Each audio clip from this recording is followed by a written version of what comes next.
जंगल के गहरे सन्नाटे में एक प्राचीन और फैला हुआ बरगद का पेड़ खड़ा था। उसकी ऊंची शाखाओं में बने एक छोटे से घोंसले में एक नन्ही चिड़िया रहती थी। वह बाकी पक्षियों से अलग थी, शांत, संकोची और थोड़ी डरी हुई। जब दूसरे पक्षी खुले आसमान में बेखौफ उड़ते, हवा में खेलते और ऊंचाइयों को छूते, तब वह चिड़िया अपने घोंसले से उन्हें चुपचाप देखा करती। उसके दिल में भी उड़ने की ख्वाहिश थी, बादलों तक पहुंचने और सूरज के करीब जाने का सपना था। लेकिन जैसे ही वह कोशिश करती, डर उसे घेर लेता और वह नीचे गिर जाती। बाकी पक्षी उसका मजाक उड़ाते, उसे डरपोक कहते। ये बातें उसको दिल को चोट पहुंचाती और वह रात में अकेले बैठकर रोती।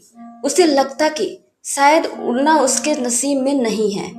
फिर भी उसके भीतर कहीं एक छोटी सी उम्मीद जिंदा थी, जो उसे बार बार कोशिश करने के लिए कहती।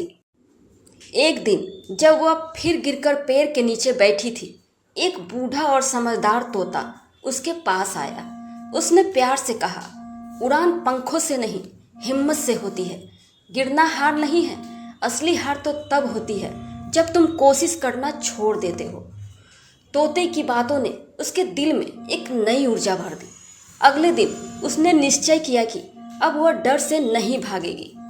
वह फिर एक ऊंची डाल पर चढ़ी और छलांग लगाई।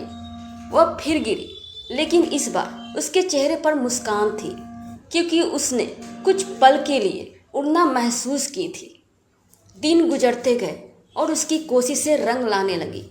धीरे धीरे उसकी उड़ान मजबूत और लंबी होती गई। फिर एक दिन जंगल में तेज तूफान आया।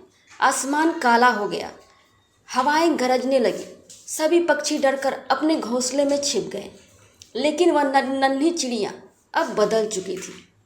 उसने हिम्मत जुटाई और तूफान का सामना करते हुए आसमान में उड़ गई। वह तेज हवाओं को पार करती हुई बादलों के ऊपर पहुंच गई। नीचे खड़े वही पक्षी जो कभी उसका मजाक उड़ाते थे, अब उसे हैरानी से देख रहे थे। उसकी मेहनत और आत्मविश्वास ने उसे वहां पहुंचा दिया जहां कभी सिर्फ उसके सपने पहुंचते थे। इस कहानी से यही सीख मिलती है कि जिंदगी में मुश्किलें और लोगों की बातें हमें रोक सकती है, लेकिन अगर हम खुद पर विश्वास रखें और हार ना माने तो हम किसी भी ऊंचाई को छू सकते हैं। अगर आपको यह कहानी अच्छी लगे तो लाइक करें और अपने दोस्तों परिवार में शेयर करें। ऐसे ही प्रेरणादायक कहानी सुनने के लिए हमारे चैनल को सब्सक्राइब करें। धन्यवाद।